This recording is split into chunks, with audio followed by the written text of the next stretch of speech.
So this has been the single most bizarre experience of my life.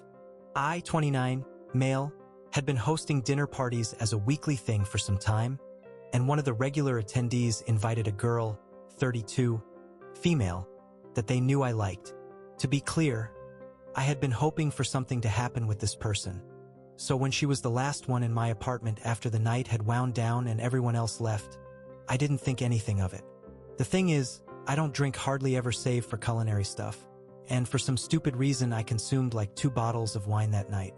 I felt absolutely useless and like I needed to get to a bed and go into a coma, so I told her she was more than welcome to stay over.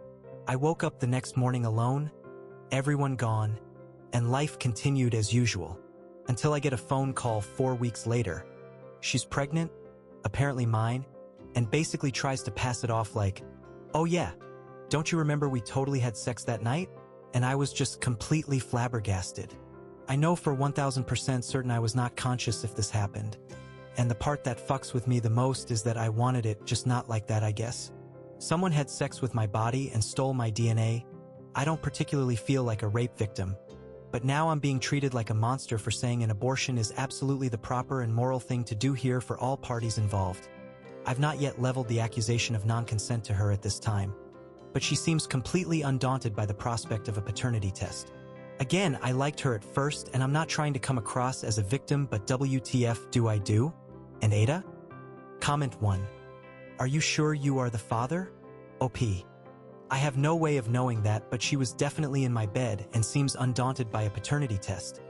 SHE seems very sure and claims I was the only sexual partner in a few months.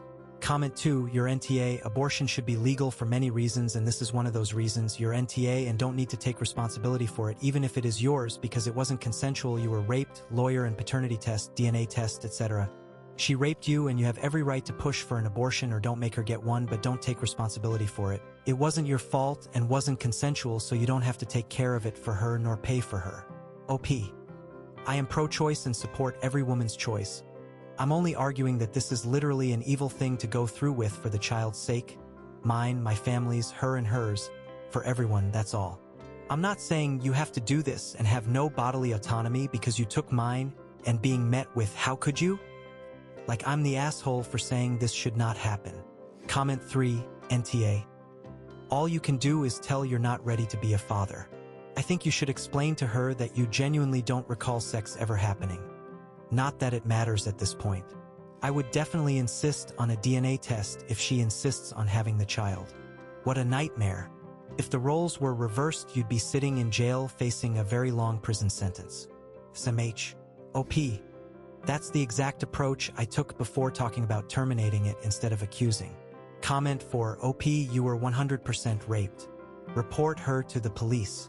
Even if they decline to press charges, the report will be on file when she goes after you for child support. Talk to your friends from the party and ask if they remember you drinking a lot. Document it.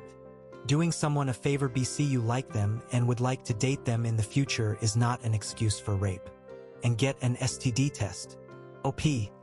I did take tests at the doctor a few days ago. My understanding is that this girl isn't known to be promiscuous at all. It's so weird. Surely someone wouldn't go after our money in such a crazy roundabout fashion? That's just a lot. And too disheartening. Comment 5. Because it could damage your case or be with malicious intent. It's better to wait till you've spoken to your lawyer and let them guide you forward. There's really only 2 things that could have happened, and you know it too. Either she's tricking you or she took advantage of you while you were unconscious. Both are bad enough reasons to step back. Nothing could improve by meeting her in person. Just tell her you only wish further conversation is through text so you have her words in writing. OP, yeah, you all make good points, mainly that I have to only think pragmatically now. Comment 6. OP doesn't even know if he initiated the sex or not if he blacked out, nor if she was also technically heavily inebriated, and went along with it because he asked her to and she consented. Terrible all around.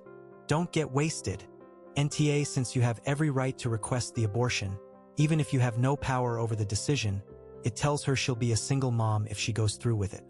OP, no, I went to bed. I laid down and purposefully went into a coma after saying she could stay in the spare room and leaving comforters out for her.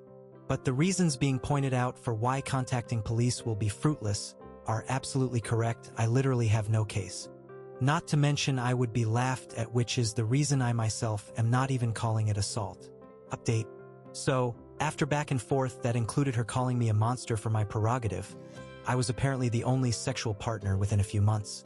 I met with my lawyer and he took everything extremely seriously and offered solid advice.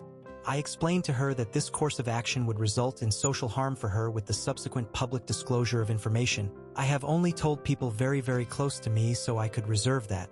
But more importantly, that my family would spare no expense on the planet to sue for total custody with lawyers that do not lose, in a corrupt county where reputation and dollar determine court cases. I basically gave her the choice of losing anyway and being labeled a predator to everyone, plus how much it would cost. Suddenly she miraculously gains the clarity to see that it would be actual evil to bring a child into all of this under these circumstances. I live in Texas, so I procured the medication myself, met her at my lawyer's office to give it to her. And I shit you not, she struck me. She slapped me and left with the medicine. I sincerely hope that's the last I ever hear from this woman. She seemed so nice, perfect even. I liked her a lot. I would really like to thank everyone for the wisdom and support. I've had difficulty accepting what is what, and Reddit has genuinely surprised me with the helpfulness and wisdom you guys have. Thank you for the support with the most bizarre episode of my life, sincerely. To all the anti-choice freaks, I have 2 children already, one who I have full custody of and the other 50-50, and have suffered 2 miscarriages in just as many years. Don't you dare lecture me of dead children or responsibility. If I am an asshole, I'm alright with that for now.